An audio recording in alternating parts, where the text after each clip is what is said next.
What would happen if a CEO went undercover as a tenant and discovered that his very own company was exploiting residents through an entire system of calculated corruption? On an autumn morning, in the attic office on the 32nd floor of Claiborne Tower, Nathan Claiborne stood silently by the soaring glass pane, gazing out at the Manhattan skyline. The city was still bustling, still radiant like the days he had once hustled to build his empire. But today, something weighed heavily on his chest. A feeling of dissonance, unnamed. On the desk lay a thick folder delivered earlier by his assistant with a handwritten letter on top, penned in a shaky, aged script. "I've lived here for nearly 20 years, the writer shared, but never have I felt more like an outsider in my own home. My son passed away, I live alone. And now, even this roof over my head is beginning to collapse."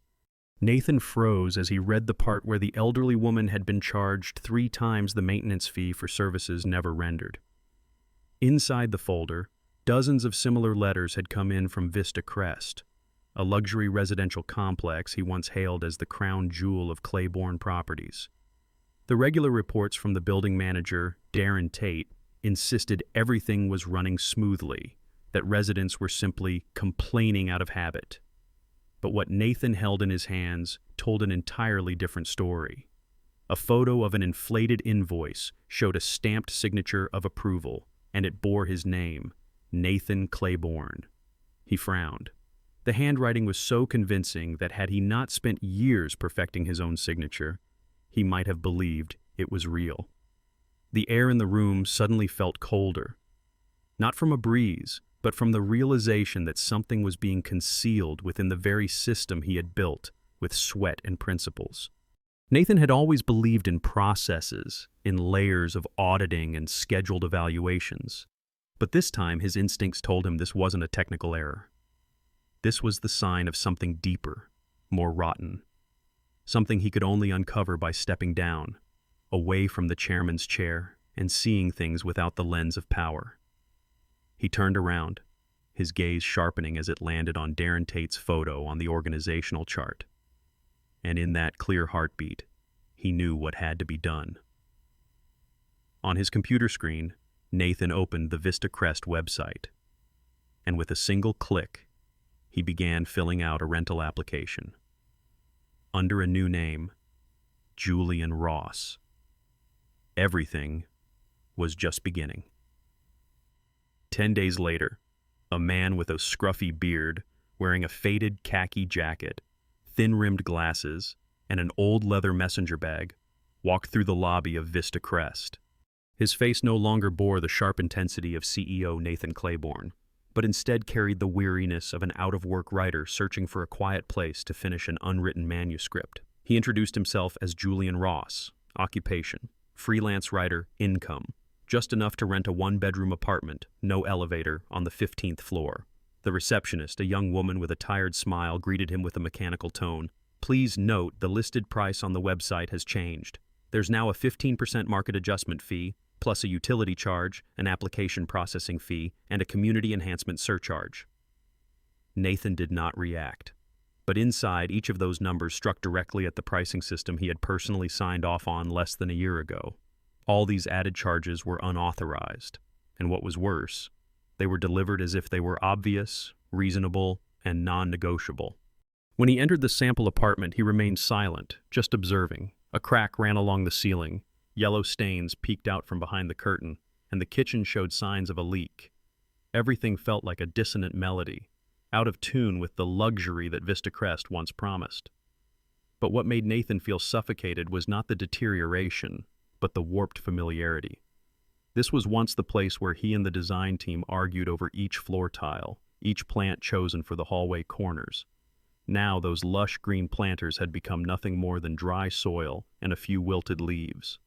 When he signed the rental contract, Julian Ross gave a subtle nod, like an actor accepting his final role before the curtain rises. A few staff exchanged glances. This man didn't look like the average tenant. But no one said a word, because here, even questions came at a cost. That night, in a bare room with only 2 suitcases and an old laptop, Nathan sat by the window, staring at the city lights below. 15 floors marked the distance between a CEO and an anonymous resident. But he understood now. To touch the truth, sometimes a leader must choose to descend on his own 2 feet. And he had just taken that step. On the 3rd day since Julian Ross officially moved into apartment 1508, Nathan woke in the middle of the night to the sound of a steady drip echoing through the room. The ceiling, directly above his makeshift workspace, was leaking dark brown water, leaving a blotchy stain like diluted blood on the plaster. He opened the building's management app, submitted a repair request, and marked it as urgent. The only response he received was a faint status line, "In progress." 5 days later, the leak still hadn't stopped. That morning, as he maneuvered through the narrow hallway holding his laptop to dodge the falling droplets, Nathan nearly collided with a young woman carrying a child and an armful of heavy groceries. "Let me help," he said, catching a bag of oranges that had slipped off the stack. "Thanks, I'm Amber." "Apartment 1506, she said with a tired smile, adjusting the baby on her hip. "Julian, 1508, Nathan replied, eyes fixed on a red notice taped to her door. "Late payment warning. Notice of eviction." Amber flushed, tore the paper down, and quickly stuffed it into her bag. "System glitch," she muttered. "They said I was late even though I have the bank receipt. Happened last week too." She gave a dry, bitter laugh, air-quoting with her fingers. "Error." Nathan tightened his grip on the tote. He didn't need to ask more. Her weary eyes said it all. "I'm a nurse, night shifts. Half my paycheck goes to childcare. And now they've added things like quality of life fee, community wellness fee. And every time I ask, I get bounced around. I'm tired." Her voice cracked. Then she quickly swallowed it. "Sorry, I shouldn't vent." Nathan stood still. This woman, doing everything she could to stay afloat, was living proof of the rot in the very system he once believed was solid. "Have you spoken to management?" he asked. "Darren Tate?" Amber's laugh had no sound. "A friend of mine tried, got a lease violation notice the next week and was evicted. No one ever explained why." That night, the dripping in Nathan's apartment still hadn't stopped. But it wasn't the sound that kept him awake. It was the image of Amber's eyes.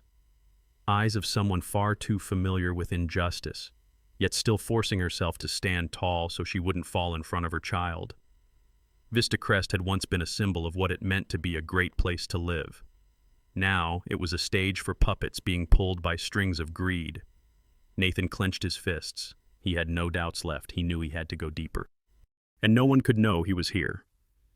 The laundry basement on the ground floor of Vista Crest was silent at midnight, lit only by flickering fluorescent lights and the faint hum of a dryer pulsing like a weak heartbeat.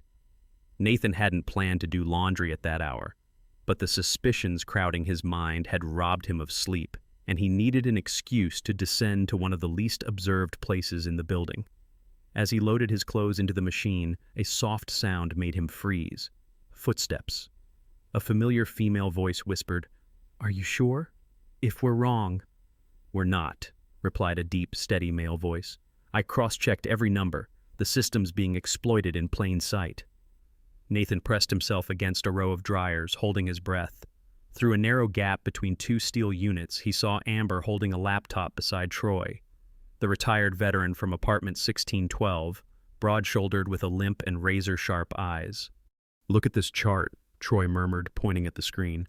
"The official data reported to the parent company shows the average maintenance fee per unit is $120 a month, but residents are actually being charged up to $360. Where does the difference go?" "But this is internal data," Amber said uneasily. "How did you even get access?" "My nephew's a software engineer. He pulled a temporary backup from the cache of the resident app. Every time a tenant opens it, the system unintentionally exposes part of the actual transaction logs." Nathan felt a heavy weight sink into his chest. He had approved that system. He'd personally signed off on the budget that built it with 3 layers of security. And now it was being weaponized to conceal financial manipulation. "And here," Troy continued, "Mr. Thompson, the retired music teacher, was evicted last month for late payment. But his payment history? Not a single delay. Darren falsified data to reclaim that corner unit and rent it out at a premium. Amber trembled, biting her lip. You remember the so-called priority service fee? I once asked for the contract. It didn't exist, but if you don't pay it, your sink stays broken for a week. It's a dual-layer system, one to fool corporate, one to bleed the residents dry. Nathan felt his pulse turn to ice. Every hypothesis was taking shape before his eyes. But what truly stole his breath was Troy's final statement. The siphoned funds total in the millions. And to pull this off, Darren couldn't have done it alone. Someone high up in the company is backing him. He hadn't expected the investigation he thought was personal to unravel into something much larger, deeper, and darker than any business strategy he had ever faced. But he also understood something else. If he heard it tonight, Darren might hear of it tomorrow. And with that, the race to expose the truth had officially begun. Nathan could not wait any longer. The cold anger that had smoldered within him for days now ignited like paper catching fire. Close to 3 a.m., he pulled on his coat and quietly left the apartment. The building lay in silence, as if fast asleep, but he knew its core was wide awake, watching every movement. Thanks to a high-level access code that had yet to be deactivated, a small detail Darren had apparently overlooked, Nathan slipped into the management office. One code, a faint click from the electronic lock, and the door opened. No lights. The musty scent of old paper and something rotting filled the room, as if secrets had been sealed too long. He switched on the flashlight from his phone, sweeping it across the filing cabinets. In a drawer labeled Special Reports, he found spreadsheets printed using a dot matrix printer. Outdated technology, chosen specifically to avoid leaving digital traces. Each printout told a story. A resident billed a $200 seasonal upgrade fee in July, when no renovations had taken place. Another fined for a noise violation, despite living at the end of a corridor with no neighbors. Then there were emergency cleaning fees tagged to units that had been vacant for months. In a folder marked Special Our Chairman, he discovered a color-printed contract, complete with a forged signature bearing his name. It read, Nathan Claiborne, but it wasn't his hand. The strokes were stiff, lacking the fluidity of the signature he had honed over 2 decades. Subtle enough to pass most inspections, but not his own eyes.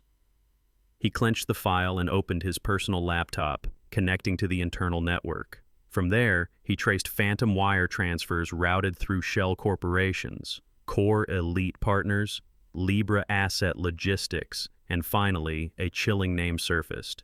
Vista Holdings Limited, registered in the Cayman Islands. The data left no doubt. Millions had been siphoned from water, electricity, and maintenance charges. Just as he began downloading copies of the documents, footsteps echoed in the hallway. Nathan immediately shut down all applications, turned off his flashlight, and slipped out the back door. His heart pounded like a war drum. He nearly collided with the early shift janitor. "Sorry," he whispered, then vanished down the stairwell like a ghost. Back in his apartment, he sat on the floor, watching the screen as the files finalized downloading. He felt like a wounded predator, and he knew Darren would strike back soon. That night, he sent duplicates of the evidence to his 2 most trusted attorneys using a secure private network. At the same time, he typed a short email. Dear Mr. Tate, I'd like to speak directly about the recent fees. I'm worried I may not be able to keep up with payments. Hoping for your help, Julian Ross. It wasn't just a request. It was bait, and he hoped Darren would bite. The following afternoon, an unmarked white slip of paper was slid under the door of apartment 1508. On it was a single line of italicized text, cold and calculated. Notice of apartment inspection, presence mandatory, time, tomorrow morning. Any violation will result in contract termination. No logo, no signature, no sender. Nathan understood immediately. Darren Tate had begun to strike back. He checked the door lock. Red light blinking. He gripped the handle. It didn't budge. The lock had been remotely disabled. When he called building maintenance, the voice on the line was disturbingly calm. We'll assist you when possible. No promise. No timeline. He was locked in. Inside an apartment he had designed himself, under a name he had created. Thankfully, his high-level code hadn't been entirely wiped.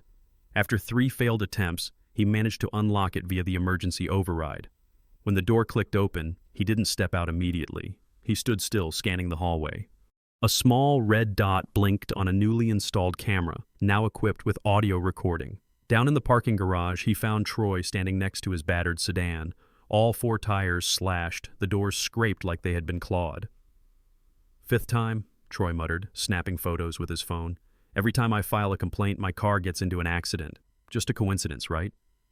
"We're being watched," Nathan whispered. "They've installed surveillance software across the entire system. Every click, every page I access is being routed to an unknown server." Troy nodded, eyes dark. "I've seen strange people near the lot, and a few familiar residents just vanished." That evening, Amber appeared at Nathan's door with her child in her arms. She didn't say a word, just handed him a notice. "Emergency eviction, reason unauthorized pet ownership." Her voice broke. "I can't even afford to feed myself, let alone a pet, but they've ordered it. I have to be out by the weekend." And she burst into tears. They know what we're doing." At the same moment, Nathan received a system alert.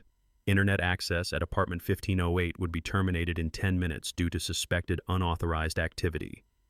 Then the lights went out. Not just the internet. The entire power supply was cut. He heard soft footsteps outside the hallway. Someone was approaching, each step light and predatory. He didn't wait. Grabbing his laptop and portable hard drive, he slid open the balcony door and stepped outside. Fortunately, in the original design, he had insisted that balconies be connected to support emergency evacuation, a small detail that now became his lifeline. On the emergency stairwell, he ran into Amber again. Her child clutched tightly, eyes wide with panic. "They got Troy," she said. "Security accused him of unauthorized access. They're kicking out everyone who's spoken up. No notice, no hearings. Anyone who resists disappears." Nathan gripped her hand, then gripped her. He knew now Darren was no longer hiding. He was wiping out every living witness. But the moment he lost control was the moment he exposed his most fatal weakness. And Nathan was ready. The message came at midnight. "Mr. Ross, if you're truly concerned about those recent charges, come to the management office at 10 p.m. alone. DT." Nathan stared at the simple words, sharp as a paper cut. Darren Tate had made his final move. A trap, but so had Nathan. At the appointed hour, Nathan stepped into the office, lit only by the glow of a computer screen. Darren was already seated, his smile no longer the polite mask of a professional, but the smug grin of someone who believed he held all the cards. "Take a seat, Mr. Ross. I heard you had questions about a few charges." Nathan sat down, resting his crossbody bag on his lap, where his phone had already been set to secretly record and livestream. "I just want to understand why there are so many fees not listed in the lease." Darren chuckled, swinging one leg over the other. "The cost of modern luxury living. But if you're reasonable, I could help." He leaned in closer. "We offer an unofficial relief package. Cash only, no paper trail, and a few items simply disappear. The system here is very flexible." Nathan kept his face still. "Like you did with the Thompsons? Or the Martinezes?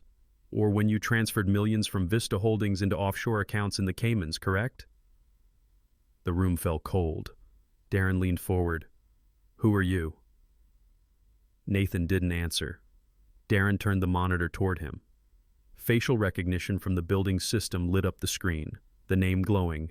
Nathan Claiborne, Chairman, Claiborne Properties. Darren shot up, pale and stunned. "No way." "The game is over, Darren," Nathan said coolly. "I have all the proof. Forged invoices, ghost contracts, dual ledgers, kickbacks from vendors, and I didn't come here alone." At that moment, every light in the lobby flared on.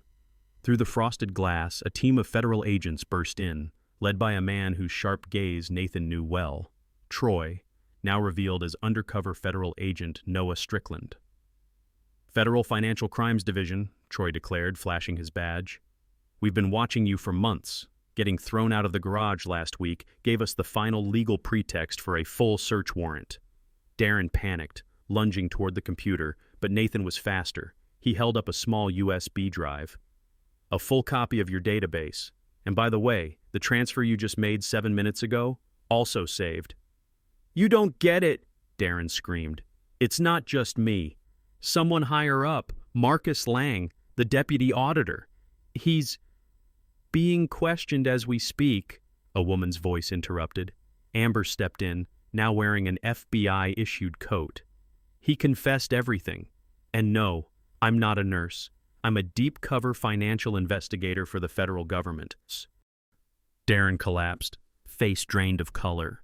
The click of handcuffs echoed as they locked around his wrists. In that moment, Nathan didn't feel proud, only relieved and furious. Because it had to be him, the man who built the system, who had to peel back the layers of rot that had silently taken root. But it wasn't over, because as Amber warned, the rot doesn't end here. It's sitting inside your own boardroom. 3 months after Darren Tate's arrest, Vista Crest was no longer a place of shadows and schemes. The elevators that once broke down weekly now glided as smoothly as luxury cars.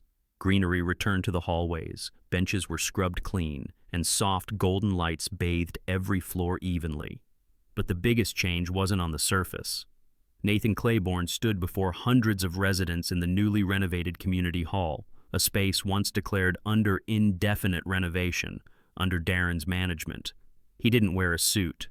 He didn't speak from behind a podium, but from the low wooden floor, eye level with everyone in the room.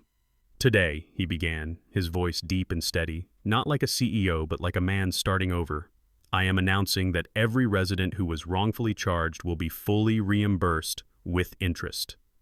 The room erupted in cheers. "More than that," he continued, "we've implemented a new transparency system. Every fee will be disclosed, and every quarter, residents will have the right to audit the books alongside an independent oversight board." In the front row, he saw faces burned into his memory. The Thompson family, once evicted over noise violations, now restored to their home.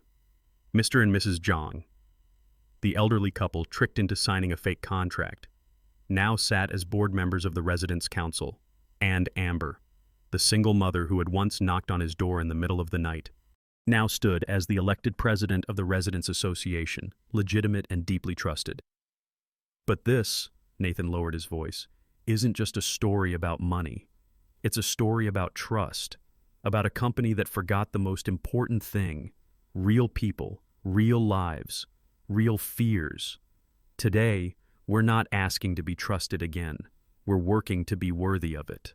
He pulled back a red curtain to reveal a document titled the Vista Crest Community Charter. It laid out capped rental rates, clear complaint resolution timelines, transparent financial access, and strict protections against any form of retaliation.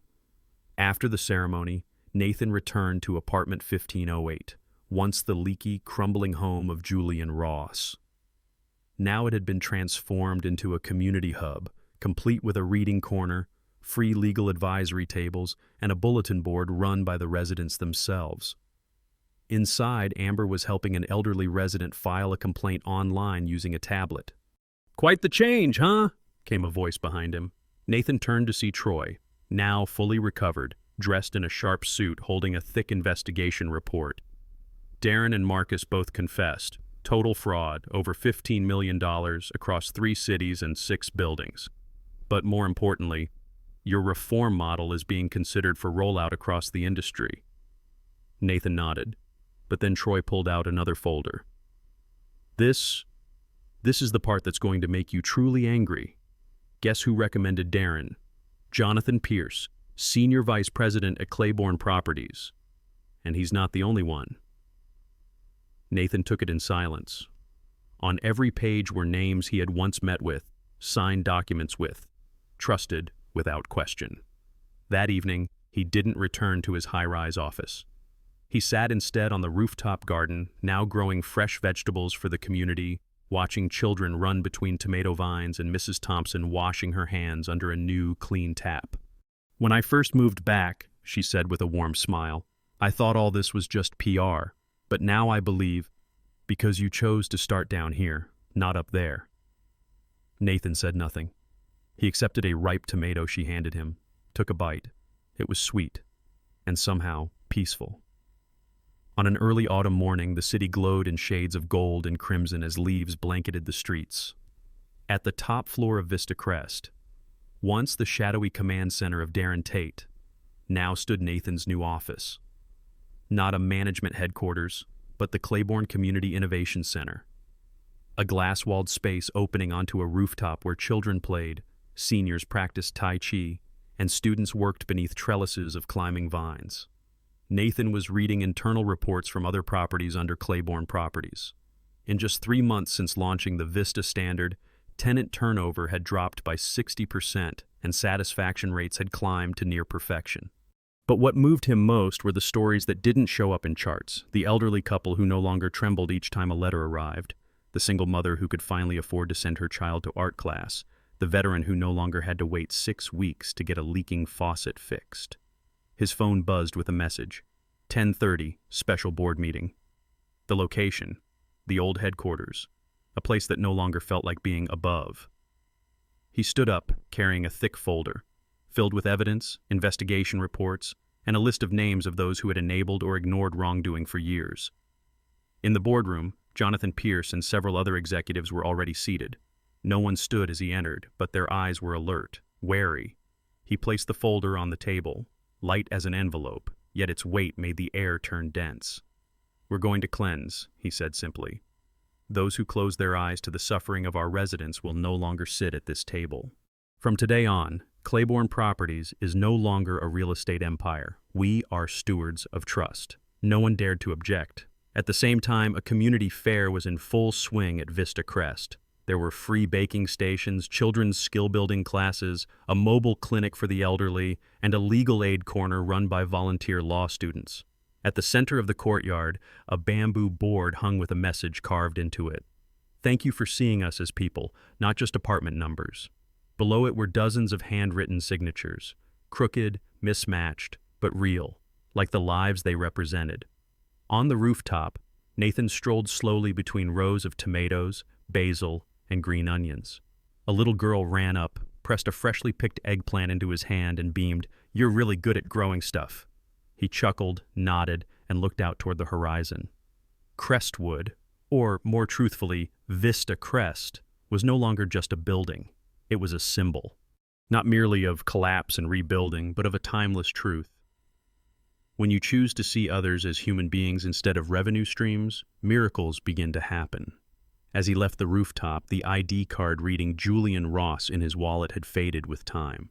But he didn't throw it away, because from that identity he had rediscovered something years of being chairman had made him forget.